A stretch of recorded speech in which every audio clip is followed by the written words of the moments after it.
Class 10 দ্বিতীয় অধ্যায় গ্যাসের আচরণ থেকে আমরা লেখচিত্র নিয়ে একটু আলোচনা করব। একটি লেখচিত্র, সেটা হচ্ছে চার্লসের সূত্রের যে গাণিতিক রূপটি রয়েছে, সেটা হচ্ছে চার্লসের সূত্রের গাণিতিক রূপ ভিটি equals to ভি0 into 1+T/273।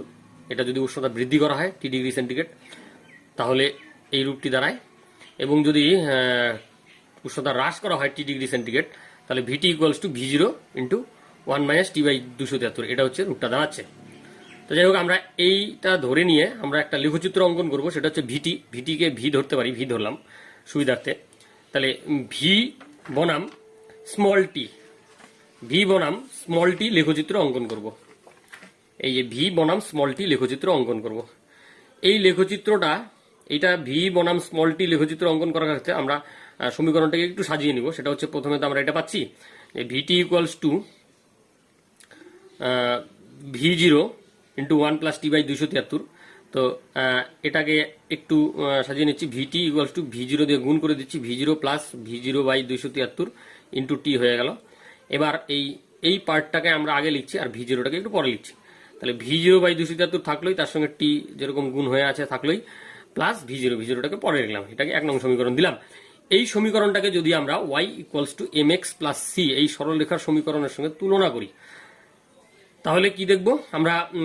V K বা ভিটি বা ভি কে আমরা ওয়াই এর সঙ্গে তুলনা করি, টি কে আমরা এক্স এর সঙ্গে তুলনা করব, ভি0 কে সি এর সঙ্গে তুলনা করব। তা এই সমীকরণে ওয়াই কি বোঝায়?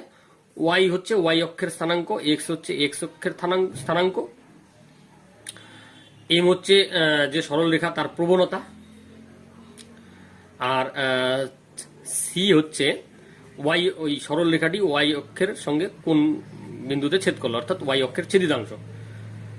তা এই তুলনা করে আমরা কি পাবো, কি দেখতে পাচ্ছি? তাহলে আমরা, এটা একটা সরল রেখার সমীকরণ হবে যদি আমরা ভি বনাম টি লেখচিত্র অঙ্কন করি।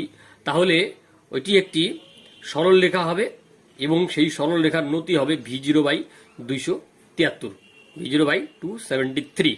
এবার লেখচিত্রটা এবার আমরা আঁকবো। তো আঁকি লেখচিত্র। এবার আমরা কি বললাম যে ওয়াই অক্ষ বরাবর ভি অঙ্কন করব। এই যে এটা হচ্ছে ওয়াই অক্ষ, এটা হচ্ছে এক্স অক্ষ।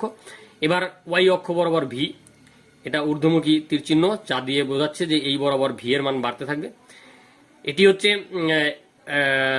এক্স অক্ষ, এই বরাবর আমরা সেন্টিগ্রেড স্কেলে উষ্ণতা বোঝাচ্ছি, এবং এই বরাবর যে তীর চিহ্ন